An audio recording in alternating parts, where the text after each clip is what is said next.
여러분 안녕하십니까? 호텔 황제입니다. 네, 이번 시간에는 충북에 입지하고 있는 호텔에 대해서 브리핑 드리도록 하겠습니다. 이 10개 중에 저는 무조건 1등이 자신이 있다는 겁니다. 저는 저희 고객님을 모시고 무조건 1등을 할 자신이 있기 때문에 이 호텔의 이제 소유주죠. 네, 건물주 성향이 굉장히 좋습니다. 성향이 좋아요. 본 호텔의 기대 수익률은 첫 번째로는 카운터 직원 업무, 카운터 직원 고용 절차에 대해서 말씀드리겠습니다. 이 절차가 이제 노하우가 포함되어 있는 거예요. 여러분 안녕하십니까? 호텔 황제입니다. 네, 이번 시간에는 충북에 입지하고 있는 호텔에 대해서 브리핑 드리도록 하겠습니다. 본 물건을 브리핑 드리기 전에 최근에 제가 계속 소통하고 있는 저희 고객님들 계시지 않습니까? 저를 통해서 호텔을 취득하신 우리 창업자 여러분 계속 제가 소통을 하고 있는데요. 이분들이 조금 요즘에 전화를 제가 많이 받은 내용 중에 하나가 있는데, 저희 고객님이 그러세요. 이런 내용을 가지고 AB 창업자 여러분에게 강의를 좀 해 주시면은 AB 창업자 여러분도 좀 많은 도움이 되겠다. 그래서 유튜브를 다음에 촬영을 하실 때 이런 내용도 한번 촬영해 주시라 이렇게 말씀을 해 주시더라고요. 그래서 가만히 이분의 의견을 제시한 의견을 들어봤더니 일리가 있어요. 그래서 우리 AB 창업자 여러분에게 본 강의를 들어가기 전에 간단한 내용, 노하우를 하나, 별표 5개짜리 팁을 하나 드리고 충북에 입지하고 있는 호텔에 대해서 브리핑 드리도록 하겠습니다. 네. 저희 고객님들이 호텔을 운영하시다 보면 말이죠. 직원들이 퇴사하고 또 입사하고 그런 경우가 있지 않겠습니까? 가장 크게 청소 직원과 카운터 직원인데요. 청소 직원은 요즘에 거의 다 외국인을 많이 고용하는 추세입니다. 그래서 우리 고객님께서 카운터 직원을 신규로 고용할 때 어떤 노하우를 가지고 고용을 해야 하는지 이런 내용을 한번 유튜브에 공개를 한번 해보시라. 그러면 AB 창업자 여러분들께서 많이 좋아하실 것 같다. 이런 내용을 주셨어요. 그래서 이 내용에 대해서 강의를 해드리겠습니다. 우리가 호텔을 취득해서 운영을 하시려면 반드시 직원을 고용을 해야 되는데요. 저 같은 경우는 예전에 호텔 중개를 하기 전에 말이죠. 예전에 직접 호텔에서 2년 6개월 동안 청소 직원부터 시작을 했었습니다. 부득이한 사유로. 청소 직원만 2년 6개월 동안 청소를 했고요. 그 다음에 카운터 직원, 그 다음에 지배인, 매니저 이런 생활을 하다가 한 6년 6개월, 7년 가까이 호텔에서 직접 호텔이나 모텔 있지 않습니까? 예, 이 부분에서 6년 6개월, 7년 가까이 근무를 하고 나서 호텔 중개를 지금 현재 전문적으로 하고 있는 호텔 황제인데요. 그래서 제가 호텔에서 수년 동안 이렇게 근무를 하다 보니까 그 호텔에 대한 노하우를 많이 가지고 있습니다. 그래서 저희 고객님들이 저를 통해서 호텔을 취득하시는 이유도 이런 제가 호텔의 다양한 경험을 해봤기 때문에 그 운영 노하우를 배우고 싶고 솔루션을 받아보고 싶어서 저를 통해서 호텔을 많이 취득을 하시는데요. 이 카운터 직원 같은 경우 상당히 중요합니다. 왜 중요하느냐? 우리 손님들이 오시면 말이죠. 제일 먼저 맞이하는 게 카운터 직원이거든요. 그래서 이 카운터 직원의 멘트 하나, 인사하는 행위 하나, 이 하나하나가 그 호텔의 이미지를 좌우하기 때문에 호텔 직원 중에서도 카운터 직원이 가장 중요하다고 이렇게 저는 말씀드리고 있어요. 그래서 이 고용 노하우를 먼저 말씀드리기 전에 카운터 직원의 업무부터 잠깐 한번 보겠습니다. 카운터 직원의 업무. 네, 첫 번째로는 카운터 직원 업무. 자, 카운터 직원의 업무가 뭐가 있냐면 첫 번째는 이제 카운터 직원들은 격일제 근무가 있고요. 또는 12시간 교대 근무가 있습니다. 교대 근무. 12시간 격일제 근무는 24시간 일하고 이길날 24시간 쉬는 체제고요. 12시간 근무는 오전 10시에 출근을 해서 당일날 22시에 A 직원은 퇴근을 하는 거고요. 22시에 B 직원이 출근을 해서 말이죠. 다음날, 이길날 오전 10시에 퇴근하는 그런 체계가 있는데, 통상적으로 카운터 직원분들은 우리가 이제 그 직책이 실장님이라고 많이 이렇게 직책을 드리고 있는데, 실장님들께서는 격일제 근무를 선호하시기 때문에 통상 격일제 근무를 이렇게 하고 있습니다. 그리고 카운터 직원분들은 말이죠, 상호 간에 카운터 직원 A 실장님, B 실장님 이렇게 상호 카운터 직원의 신뢰도가 굉장히 중요합니다. 신뢰도가 굉장히 중요해요. 저도 이제 근무를 해봤지 않습니까? 굉장히 중요합니다. 직원이 말이죠. 퇴사를 하는 이유가 뭐겠습니까? 퇴사를 하는 이유가 여러 가지가 있는데 그 중에 가장 큰 이유가 말이죠. 가장 큰 이유가 제가 한 지금 몇 년 됐습니까? 한 16년도 더 됐겠는데요. 청소 직원으로 할 때 한 16년도 더 됐겠어요. 한 17년, 18년 된 것 같은데요.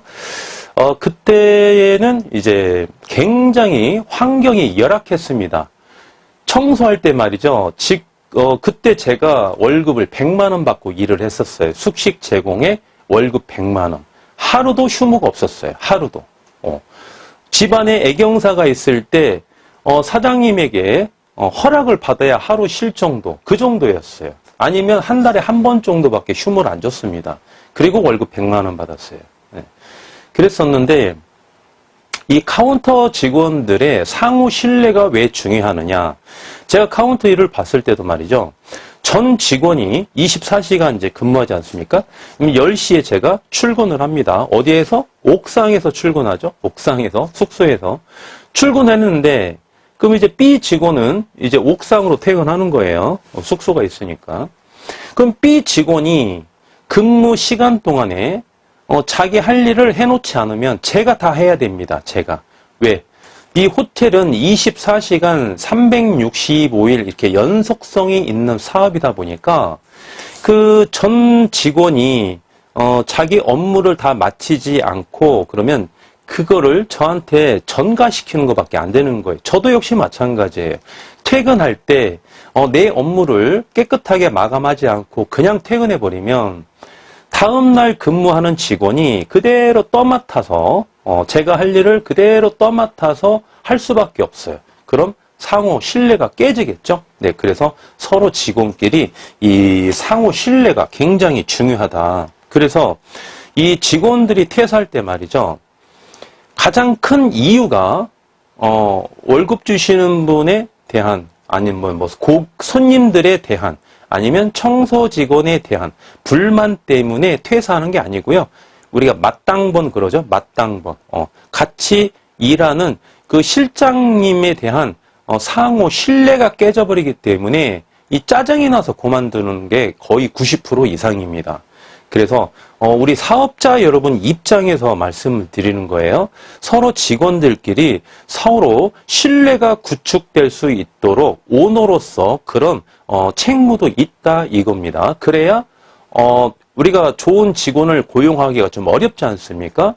그래서 이 좋은 직원을 우리가 놓치게 되면 또 다른 직원을 구해야 되기 때문에 우리가 사업하는 입장에서는 조금 마이너스죠. 리스크라는 거예요. 그래서 서로 상호 신뢰가 구축할 수 있도록 리더로서 그런 것도 잘 유심하게 보셔야 된다는 겁니다. 네. 그리고 이제 세 번째는 카운터 직원들은 긍정적인 마인드를 갖추고 있느냐 아니냐가 또 중요합니다. 왜냐하면 이 저희 호텔을 찾아주시는 고객님들이 저희가 원하는 손님만은 오지 않아요. 어느 사업이든 마찬가지 아니겠습니까? 일명 진상 손님이라고 그러죠. 진상 손님. 매출을 한 달에 1억씩 올린다. 그러면 약간의 퍼센트는 진상 손님이 올리는 매출입니다. 그렇다고 해서 저희 입맛에 맞는 손님만 받게 되면 매출이 좀 하락할 수 있지 않겠습니까? 그래서 어느 사업이든지 우리 입맛에 맞지 않는 일명 진상 손님이 오더라도 우리가 그걸 커버를 잘 할 줄 알아야 돼요. 그래서 직원들이 좀 긍정적인 마인드를 가지고 좀 스트레스도 어쩔 수 없이 받겠지만 좀 덜 받는 쪽으로 그리고 손님이 불쾌하지 않게끔 항상 우리가 을의 입장이에요. 손님이 갑의 입장이고 그래서 손님을 우리는 설득시키려고 하면 안 됩니다. 설령 내가 잘못한 게 하나도 없어도 그냥 죄송합니다 그래야 돼요. 손님을 세워놓고 이게 왜냐 하면은요.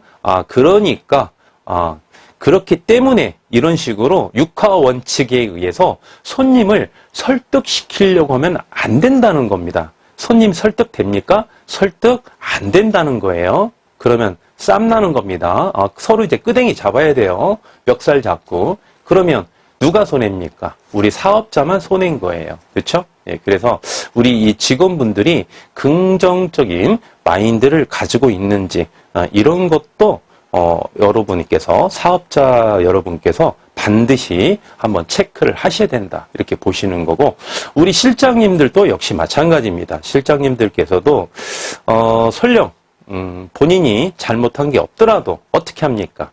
호텔은 서비스업인데 최대한 고객님께 허리를 낮추고 머리를 숙이고 손님들의 비율을 맞춰줌으로써 좋게 해결을 하시려고 그래야지 동등한 입장에서 고객님과 말다툼을 한다든지 언성을 높이고 그렇다면 본인도 손해라는 겁니다. 그래서 긍정적인 마인드 상당히 중요합니다. 그리고 다시 한번 말씀드리지만은 이 카운터 직원 상호 간에 말씀드렸고요. 신뢰도가 중요한 거다는 거. 그 다음에 청소 직원과의 상호 간의 신뢰도 상당히 중요합니다. 자, 청소 직원이 있어요. 청소 직원은 어떻습니까? B번을 제외하면 매일 출근하죠? 네. 그런데 카운터 우리 실장님들은 A 직원은 짝순날, B 직원은 홀순날 이렇게 격일제로 근무하죠. 그러면 청소 직원들은 짝순날은 이제 B 직원과 홀순날은 A 직원과 이렇게 근무해야 되는 거예요. 그런데 이 통제 자체가 A 직원과 B 직원이 똑같이가 않을 수도 있죠. 네. A 실장님은 이거부터 하라고 그러고 B 실장님은 또 이것부터 하라고 그러고 그래서 이 지시사항이라든지 통제사항이 이 두 실장님이 막 헷갈려요. 그러면 그 청소 직원이 근무할 수 있는 환경에 악효과를 줄 수 있는 거예요.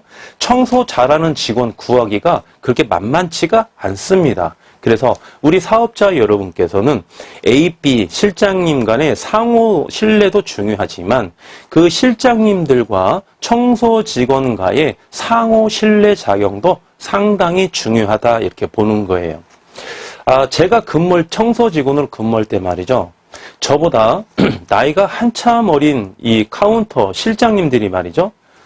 그럴 수 있습니다. 저보다 직책이 높으니까. 그런데 그냥 야야 하겠습니다. 야야. 야, 청소 직원. 야, 막 그렇게 많이 했었어요. 그때 당시에는. 그런데 지금은 그렇지 않죠. 왜냐하면, 그때는 이 실장님들이, 굉장히 조건이 열악한 사람들이 많이 채용이 됐었거든요. 근데 지금은 말이죠. 이렇게 이력서를 보지 않습니까?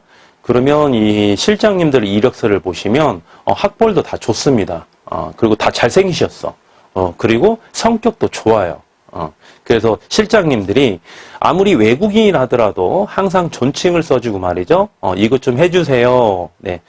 오늘 고생하셨습니다. 오늘 편히 쉬시고, 내일 아침에 만나요. 네. 이렇게 아주 친절하게 우리 청소 직원들을 많이 보듬으면서 이렇게 운영을 하시는 실장님들이 거의 대다수입니다.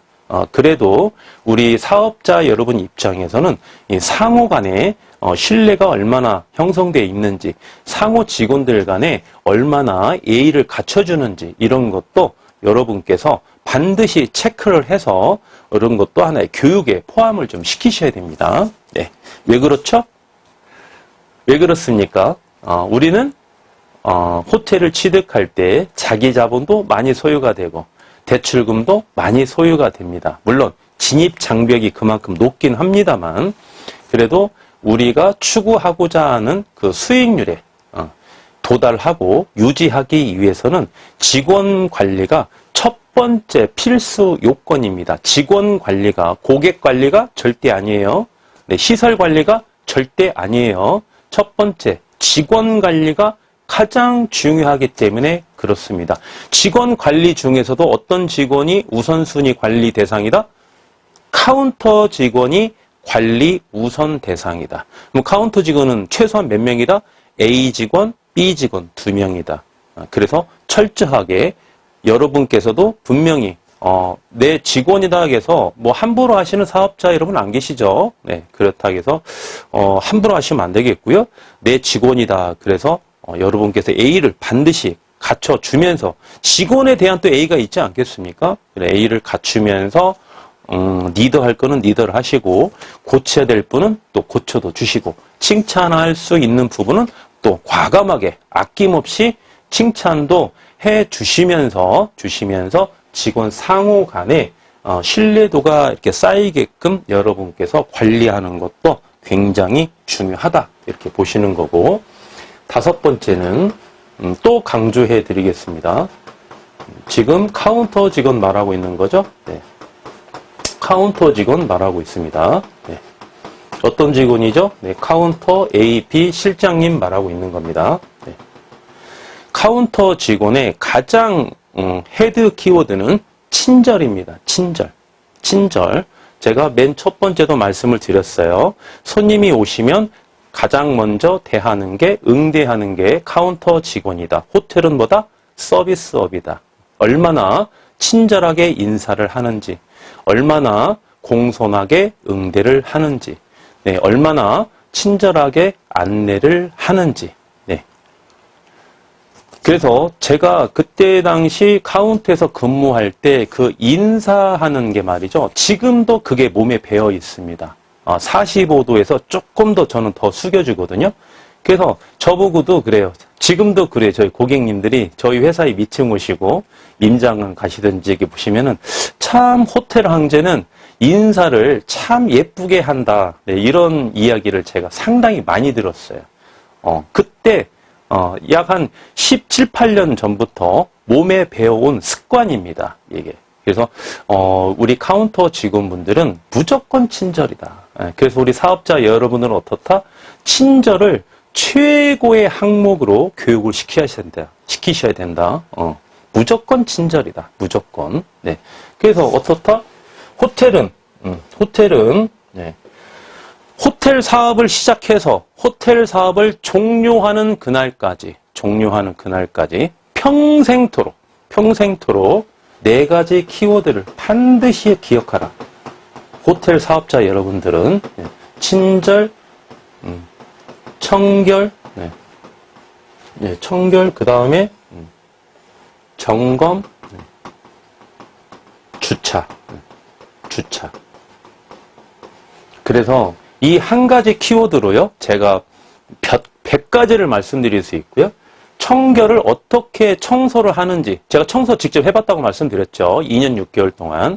어떻게 청소를 해야 청결하게 하는지, 이 100가지 방법 이상을 말씀드릴 수 있고요. 이 점검을 어떻게 하는지, 객실 점검, 복도, 카운터, 이런 점검, 특히 객실이죠.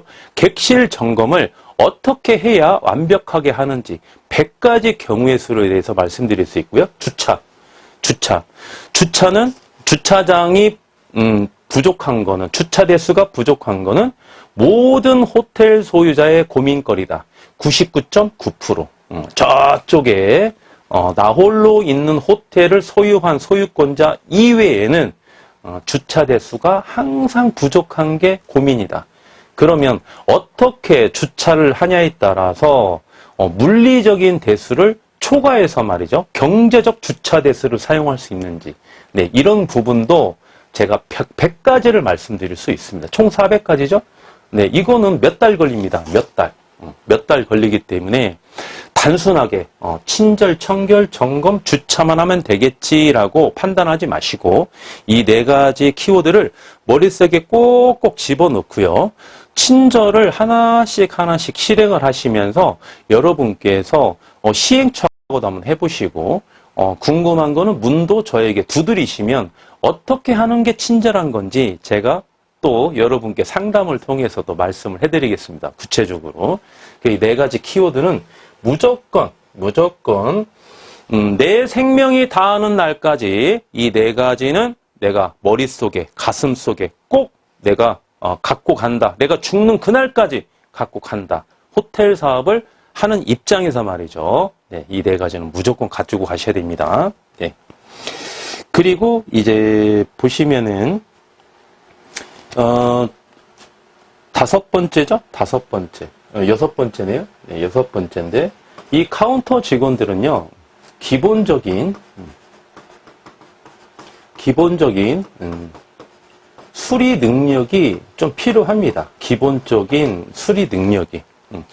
예를 들면 뭐 이제 가장 흔한 게 욕조에 물이 안 빠져요. 이제 카운터 직원들이 카운터로 연락이 오거든요. 자기들이 해봐도 안 빠져. 물이.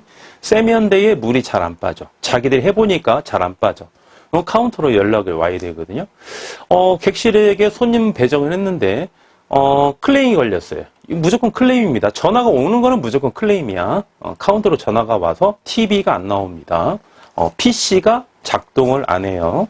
뭐 아니면은 뭐 PC와 TV가 호환이 안 됩니다. 뭐 에어컨이 안 됩니다. 뭐 뜨거운 물이 안 나와요. 뭐 여러 가지가 있을 수 있겠죠. 네, 이런 가장 기본적인 수리 능력이 좀 필요합니다. 그래서 가장 기본적인 거는 그들이 좀 고칠 줄 알아야 돼요. 우리 AV 창업자 여러분께서 보시면 조금 이제 좀 기본적으로 뭐 전기라든지 가장 기본적인 거는 이렇게 고칠 수 있는 분도 계시고요. 전혀 그렇지 않은 분도 분명히 계실 거예요. 저도 이제 카운터 실장을 해봤지 않습니까? 저는 참 영업은 잘했어요. 영업은. 그러니까 우리 조물주 신께서는 말이죠. 2가지를 다 인간에게 주지 않습니다. 실제로 제가 보면은 경험이 그래요. 호텔 경험을 해보니까 영업적으로 좀 능력이 뛰어난 직원은 이 기계적으로 수리수선 능력이 좀 많이 떨어집니다. 또 기계적으로 수리수선 능력이 좋은 직원은 말이죠. 친절하게 응대하는 게 조금 부족해요. 그래서 일단이 있더라고요. 그래서 저도 우리 고객들에게 참 응대를 잘 했었는데 이 수리수선이 제가 좀 약해가지고 제 맞단건이 좀 많이 도와주고 그랬습니다. 그래서 여러분께서 카운터 직원을 2명을 고용하실 때 물론 좀 어려운 부분이 있겠습니다만 2명 다 뭐 친절한 직원이 있으면 좋죠. 그리고 2명 다 수리 능력이 있으면 좋은데 그렇지 않다는 겁니다. 그럼 어떻게 되느냐? 1명은 조금 더 친절한 직원, 1명은 수리 능력이 조금 더 잘하는 직원, 이렇게 배분을 해서 구하는 것도 고용하는 것도 하나의 방법이고요. 그보다 더 중요한 거는 말이죠. 여러분께서 선천적으로 나는 기계에 대해서 친하지 않아 이러시더라도 호텔을 취득해서 운영하실 때는 배우셔야 됩니다. 가장 기본적인 거는 배울 수 있어요. 전문적인 거는 어쩔 수 없이 이제 AS를 받아야 되겠지만 AS를 받으려면 시간도 많이 걸리고 비용도 많이 들지 않습니까? 네. 그럼 그날 그 객실을 못 파는 거예요. 얼마나 큰 손해입니까? 그래서 가장 기본적인 거는 여러분 스스로가 고칠 수 있게끔 그렇게 좀 배우시는 게 좋아요. 어떻게 배웁니까? 직원들이 고칠 때 옆에서 한번 보는 거예요. 어떻게 고치는지. 네, 한정되어 있으니까. 객실에 있는 기계는 한정되어 있습니다. 직원이 못 고쳤어. AS를 불렀어. 전문가가 왔어. 전문가가 고치지 않습니까? 그때 보세요. 보시고 메모도 하시고 필요한 거는 동영상도 찍으세요. 어떻게 고치는지. 그래서 다음에 다른 객실에 똑같은 하자가 났을 때는 여러분이 한번 해보는 겁니다. 그대로. 그렇다 보면은 여러분 본인이 수리수선 정도는 이렇게 완만하게 할 수 있는 반 기술자가 좀 이렇게 다 됩니다. 그 정도는 되셔야 된다는 거예요. 네, 그래서 지금 카운터 직원 업무에 대해서 말씀을 드렸는데 예전에는 제가 물리적인 업무 내용을 말씀을 드렸습니다만 오늘 이 시간에 말씀드리는 거는 거의 대부분이 어떤 물리적인 업무 현황보다는 조금 더 관념적인 업무 현황에 대해서 여러분에게 좀 추가로 이렇게 좀 말씀을 드렸기 때문에 과거의 내용과는 또 다른 내용에 대해서 여러분에게 브리핑을 드렸다 이렇게 보시는 거고, 자 여기에다가 한번 적어 보겠습니다. 이제 오늘의 이제 타이틀이죠. 예, 직원 신규 고용 노하우죠. 예. 카운터 직원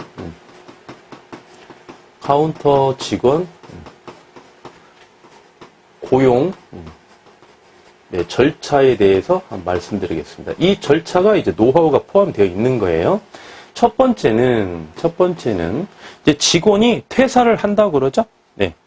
지금 A 직원과 B 직원이 실장님이 두 분이 계시는데 A 실장님이 퇴사를 하신다는 거예요. 그러면 B 직원은 계속 근무를 하는 거고 A 다시 직원을 우리가 이제 고용을 해야 되는 거죠. 이때 말이죠. A 다시 직원을 고용하기 전에 퇴사하시는 A 직원 실장님이 있지 않습니까? 우리 사업자의 입장에서 봤을 때 조금 억울할 수도 있어요. 내가 굉장히 잘해줬는데 무슨 불만으로 A 직원이 퇴사를 하려고 그럴까? 나하고 조금 관계가 틀어졌어. 그래도 여러분께서는 옛날 그 장자가 얘기했죠. 물은 위에서 아래로 흐른다 그랬습니다. 춘추 전국 시대의 장자가. 그래서 여러분은 사업자고 오너예요. A 직원은 밑에 있는 물입니다. 물은 위에서 아래로 흐른다고 말씀드렸습니다. 그래서 퇴사하는 직원은 말이죠. 철저하게 보듬어주고 기분 좋게 퇴사를 시켜주셔야 됩니다. 그게 굉장한 노하우예요, 여러분.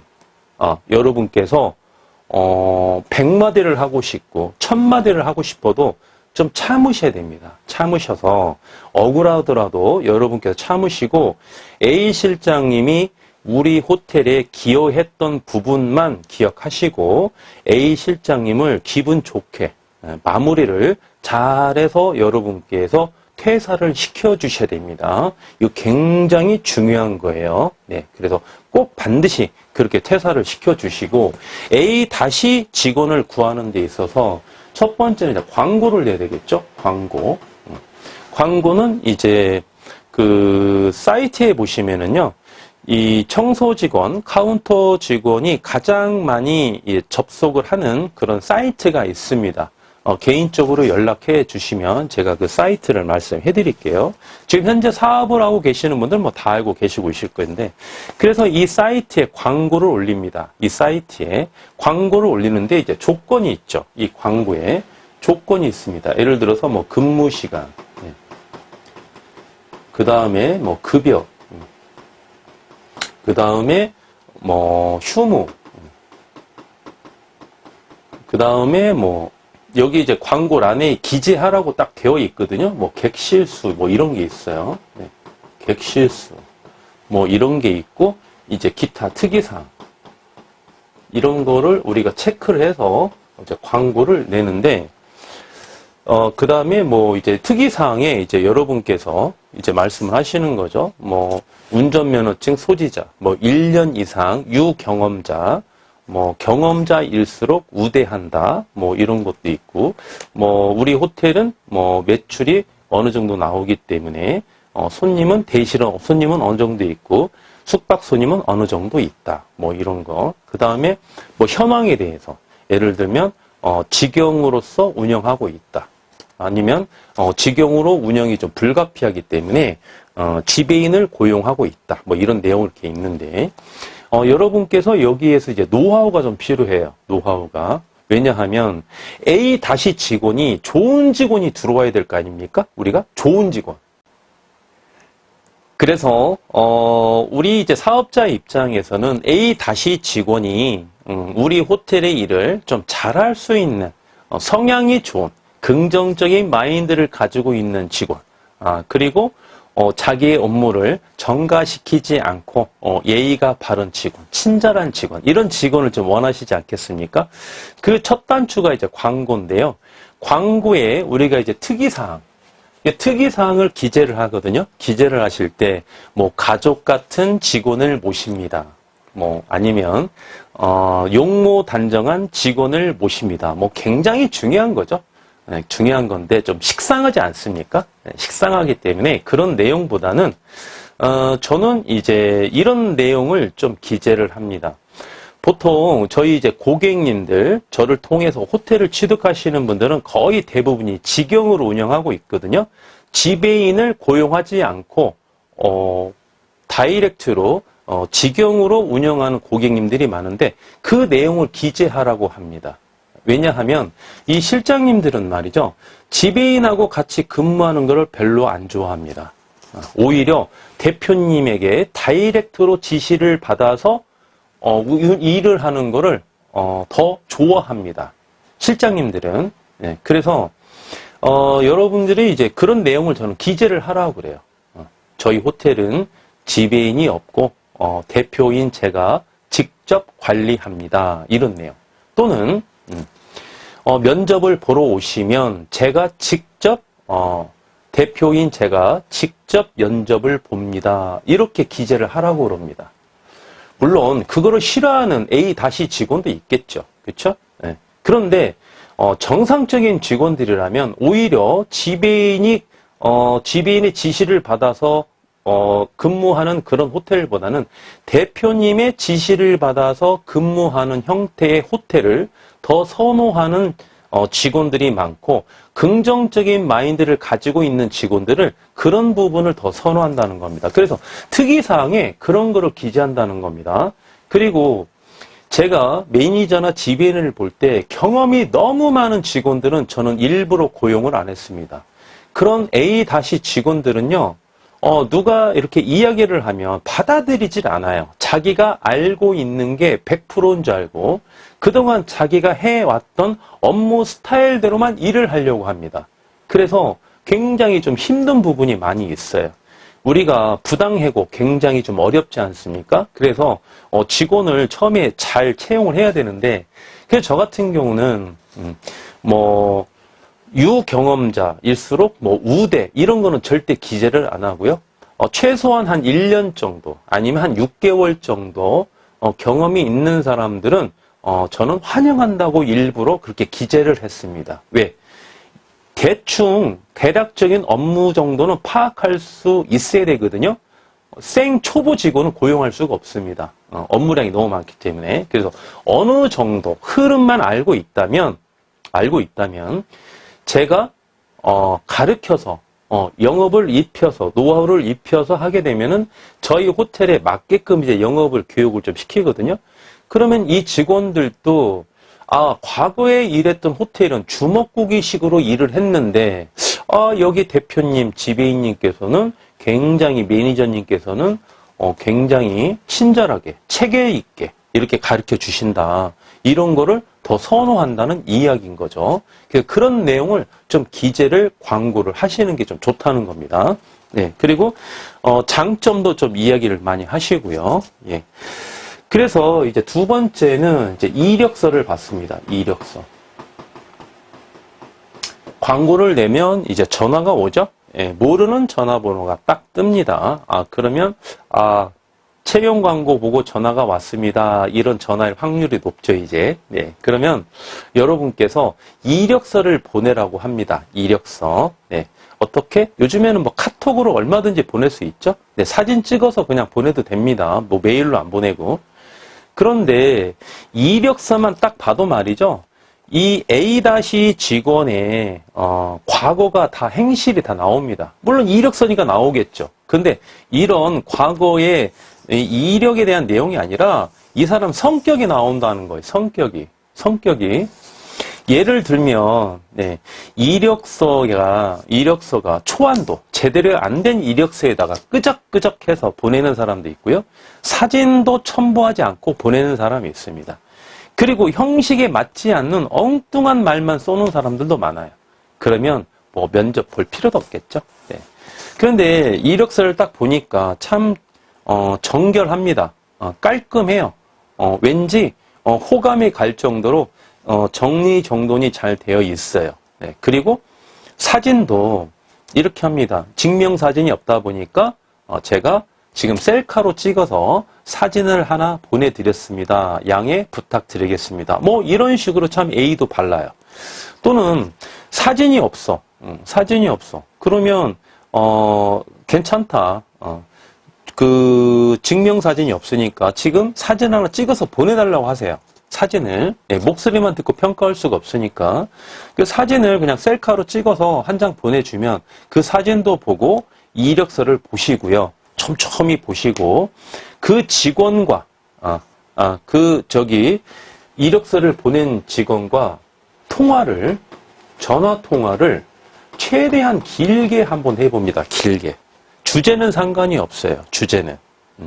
뭐 업무적인 내용이 아니더라도 만약에 여러분께서 지금 청주에 있어요. 근데 이 직원은 지금 충주에 있답니다. 충주에. 청주에는 지금 비가 오는데 충주는 지금 비가 오나요? 아니요, 충주는 비가 안 오는데요. 이렇게 시작을 하면서 오후 2시쯤 통화했으면 식사는 하셨습니까? 저는 지금 바빠가지고 나가서 밥을 못 먹고 짜장면을 시켜 먹었는데 어떻게 식사는 하시고 저한테 전화를 주신 겁니까? 이렇게 뭔가 주제를 만들어서 통화를 길게 해보세요. 이 첫 통화가 굉장히 중요합니다. 통화를 하다 보면 말이죠. 이 사람의 A 직원의 이 생활 습관이 나옵니다. 근태가 어떤 사람인지, 성실한 사람인지, A가 바른 사람인지, 그렇지 않은 사람인지, 윗사람의 말을 긍정적인 마인드로 잘 받아주는 사람인지, 아니면 자기 주장이 너무 강한 사람인지, 또는 이 절차상 말을 참 조리 있게 잘 하는지, 아니면 두서없이 찔끔찔끔 말을 참 이해하기 어렵게끔, 참 쉬운 말도 어렵게 이야기하는 스타일인지, 이게 통화를 길게 하다 보면 이게 나와요. 이 사람의 습성이, 이 사람의 과거가, 이 사람의 현재 시점과 파악이 되면 이 사람의 미래도 눈에 보입니다. 미래도. 그래서 통화를 길게 해보시라는 겁니다. 길게. 해보시고 맨 마지막에 상의해서 연락을 드리겠습니다. 라고 이야기를 하시고, 만약에 이 사람이 진짜 괜찮다. 통화를 했는데 한번 면접을 한번 볼만한 사람이다. 뭔가 확신이 왔어. 확신이 왔어. 그러면 이제 면접을 봐야 되겠죠. 세 번째, 면접. 네. 자, 그런데 지금 이력서 단계에서 면접 단계로 넘어갈 때, 이때가 굉장히 중요합니다. 여러분, 이때가. 네. 일반적인 회사하고는 달라요, 호텔은. 일반적인 회사는 말이죠. 이력서 쭉 받아서 날짜 정해서 쭉쭉 오라고 해서 개별 통보하겠습니다. 쫙 보면 돼요. 고용 안 해도 됩니다. 근데 호텔은 말이죠.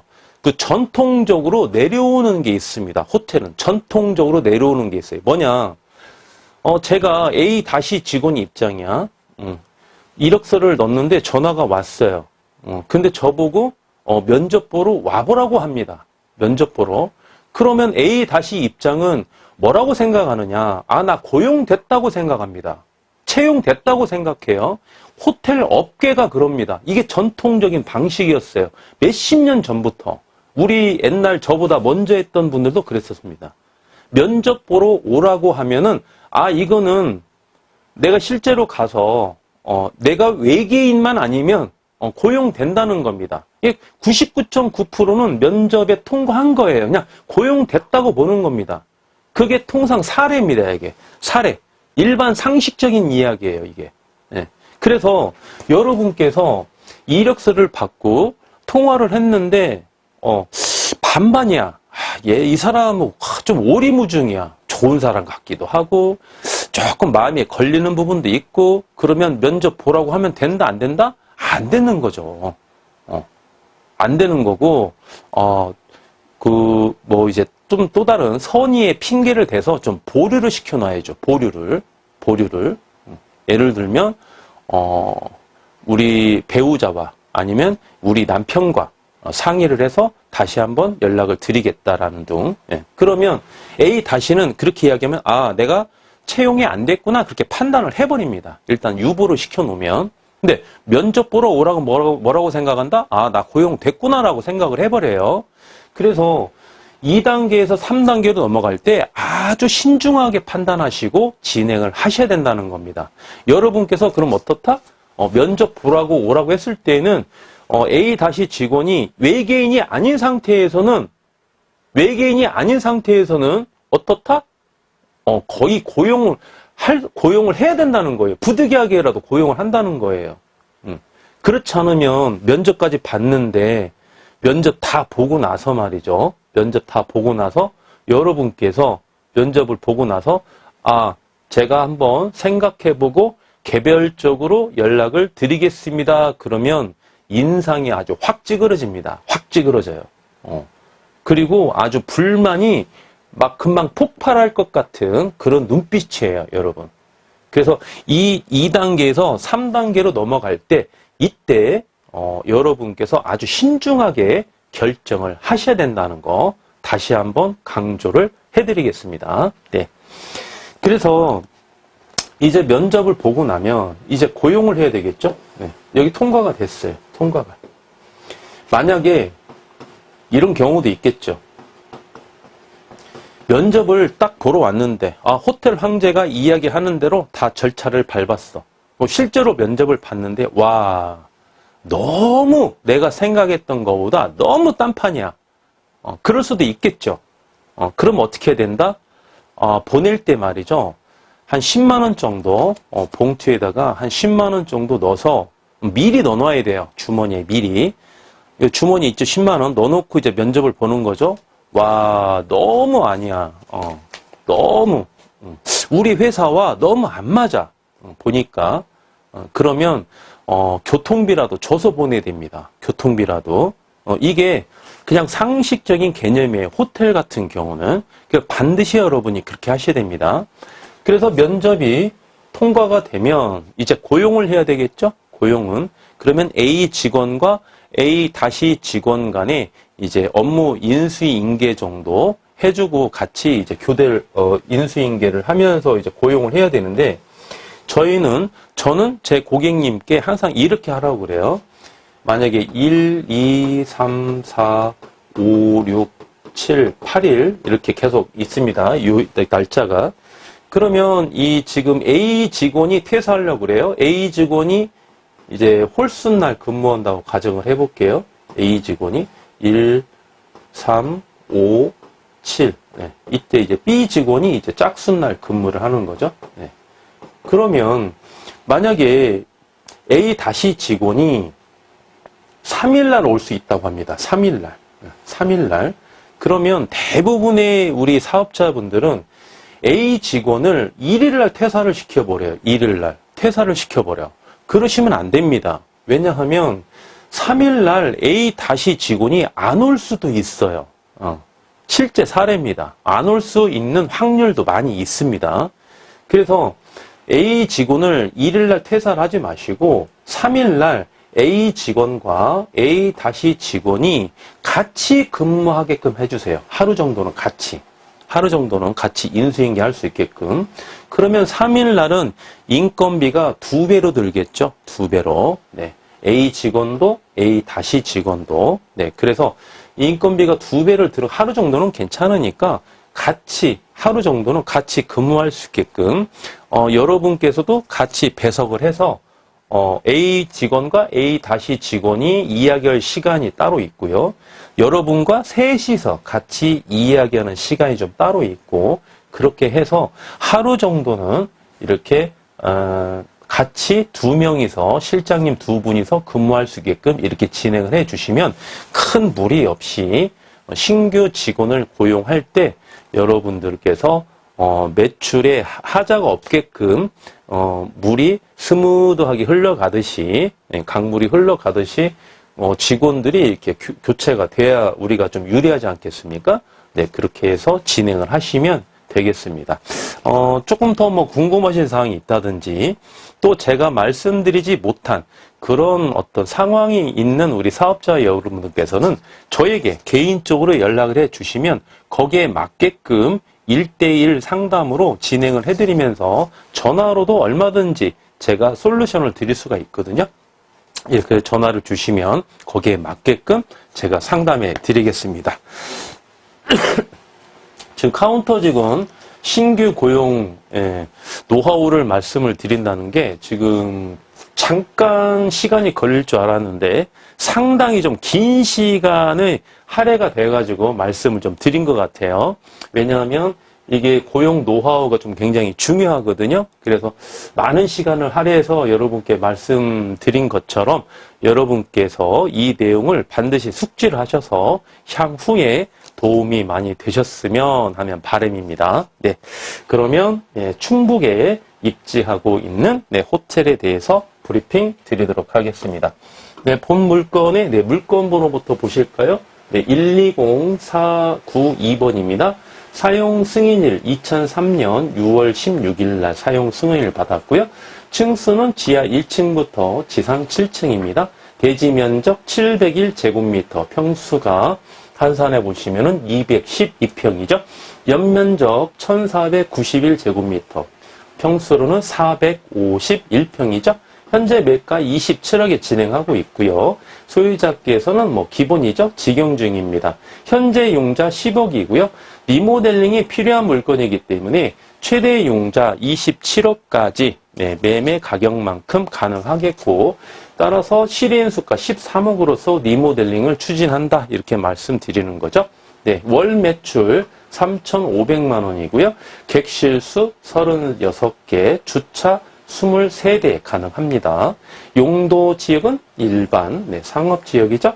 공시지가 3.3제곱미터당 71만 원이고요. 한 평으로 환산하시면 234만 7,107원에 해당되는 충북에 입지하고 있는 리모델링이 필요한 호텔이다, 이렇게 보시면 되겠습니다. 리모델링 필요 물건 필요 물건 이렇게 하나 기억해 주시고요. 네. 그 다음에 본 물건은 이게 코너 자리에 입지하고 있습니다. 코너 자리 입지하고 있고요. 이 호텔의 이제 소유주죠. 건물주. 성향이 굉장히 좋습니다. 성향이 좋아요. 우리 직원 고용 노하우를 말씀을 제가 너무 많은 시간을 들여서 이 강의 시간이 길다 보면 여러분께서 좀 지루할까봐 제가 간단한 내용만 좀 말씀을 해드릴게요. 건물주 성향이 좋다. 무슨 내용이냐? 이 호텔 일도 저는 살아있는 생물체라고 봅니다. 호텔도. 그래서 건물주가 성향이 좋은 말이죠. 그 호텔에 어떤 내구성이라든지 경제적 가치도 상당히 좋습니다. 그리고 호텔 건물주의 성향이 좋으면 말이죠. 그 성향이 좋은 직원들이 또 들어 입사하게 되어 있어요. 이게 보니까. 제가 그런 경험을 아주 많이 해봤습니다. 그래서 건물주 성향이 좋으면 손님들도 성향이 좋아요. 손님들도. 그래서 이 건물주 성향을 저는 항상 보거든요. 그래서 건물주 성향이 뭐 다 좋지는 않겠죠. 어떤 호텔에 가니까 본 호텔에 건물주처럼 참 좋은 분이다라고 하시는 분은 뭐 너무 굿이고요. 땡큐죠 뭐. 근데 호텔은 좋은데 건물주 성향이 좀 안 좋아요. 그러면 저는 어떻다? 이미 다 알고 있어요. 건물주 성향이 안 좋은 거는 어떻게 파생되는 리스크가 있는지는 잘 알고 있기 때문에 제가 다 제거할 수가 있다는 거죠. 그런데 건물주 성향이 좋으면 그런 시너지 효과가 있다. 아주 좋은 시너지 효과가 있습니다. 그리고 보시면은 인근에 보시면은 경쟁 업소가 최근에 리모델링한 호텔이 없습니다. 리모델링한 호텔이 없어요. 이것도 또한 장점이다 이렇게 보시는 겁니다. 인근에 최근에 리모델링한 호텔이었기 때문에 우리가 리모델링을 추진해서 운영 노하우를 입힌다면 여러분의 열정까지 가미를 한다면 인근에서 뭐 최고 호텔이 되는 거는 뭐 기본 빵이겠죠. 네, 그렇죠. 좀 쉽게 갈 수 있다는 겁니다. 네, 이런 것도 하나의 우리가 지역 분석을 할 때 보여야 될 상황입니다. 네. 그리고 이제 저 같은 경우는 이 호텔이 인근에 이제 완료된 호텔이 있다. 예를 들면 인근에 경쟁 업소가 많아. 이게 무슨 말이냐면 이 바운드에 상권에 호텔이 한 10개가 있다고 가정을 해보겠습니다. 이 중에 리모델링이 완료가 된 물건이 한 5개가 있고요. 필요한 게 한 5개가 있습니다. 그러면 이 필요한 물건 중에 1개를 우리가 취득할 예정이다 이런 거죠. 그러면 리모델링이 완료된 게 5개 중에 우리가 리모델링을 하게 되면 이 5개 중에 한 3개 업소는 우리가 경쟁 업소밖에 될 수가 없는 거죠. 저는 이런 상권도 저는 좋아합니다. 이런 상권도 역설적으로 좋아합니다. 왜? 총 10개가 있는데 이 상권에 여기 또 다른 상권도 있고 경쟁 업소가 경쟁 지역도 있겠죠? 여기가 A 상권, 여기가 B 상권이라고 본다면 서로 경쟁 상권이 있어요. 경쟁 업소가 있고 경쟁 상권이 있어요. 그러면 경쟁 상권보다 이 상권이 더 좋다는 겁니다. 왜? 리모델링 된 완료된 호텔이 많이 있으니까 이 어떠한 손님들이 이쪽으로 모인다는 거예요. 이쪽으로 가면 여기가 방이 없으면 여기로 가면 되고 여기가 없으면 여기로 가면 되고 또 어떤 손님들은 뭐 예약해서 가는 것도 있겠지만 그렇죠? 네. 그냥 우리가 랜덤으로 가게 된다. 무작위로 간다. 그러면 이 상권보다는 이쪽 상권으로 자연적으로 갈 수밖에 없다는 겁니다. 그래서 리모델링이 완료된 5개의 호텔이 여기에 많은 배우 수요를 유지를 시켜놨다는 겁니다. 유인을 많이 시켜놨어요. 그러면 이 중에 우리가 한 호텔을 취득을 해서 리모델링을 완료를 하고 재오픈을 했을 때 이 10개 중에 저는 무조건 1등이 자신이 있다는 겁니다. 저는. 저희 고객님을 모시고 무조건 1등을 할 자신이 있기 때문에 이 호텔들이 배우 수요를 깔아줬다는 거에 대해서 저는 땡큐라는 거죠. 저는 1등할 자신이 있으니까. 어떤 분들은 회피하겠죠. 오히려 B 상권을 선택하겠죠. 그렇죠? 그렇지만 저는 이 물건이 해당 호텔이 개별적으로 봤을 때 너무 좋아. 너무 좋은데 한 가지 흠이 일반적인 흠이 여기에 리모델링이 완료된 게 너무 많아서 경쟁이 치이지 않을까 두려워해서 차라리 나는 이쪽에 있는 호텔을 사겠다 이렇게 호텔 방제는 결정하지 않는다 이겁니다. 오히려 저는 호재로 본다 이겁니다. 그렇죠? 예, 그래서 이러한 부분도 여러분께서 지역 분석을 하실 때 꼼꼼하게 살펴봐야 될 내용 중에 하나다. 이렇게 꼭 반드시 기억을 하셨다가 향후에 이렇게 분석을 하셔야 되겠고요. 본 호텔에 이제 13억 리모델링 투자한다고 그랬죠? 네. 13억 투자해서 리모델링 시 예상 가능한 월 매출을 한번 보겠습니다. 예상 가능한 월 매출은 말이죠. 월 매출은 제가 개별 분석, 지역 분석을 모두 분석한 결과 본 호텔의 예상 가능한 월 매출은 9천만 원입니다. 9천만 원 제가 분석을 다 마쳤고요. 마지막으로 이자, 지급액과 기대 수익률 한번 살펴보도록 하겠습니다. 이자 지급의 최대 레버리지 효과 27억 누린다고 말씀드렸죠? 27억 우리가 융자를 받으시고 이금융 기준으로 6.5% 이자율 보시면 되겠고요.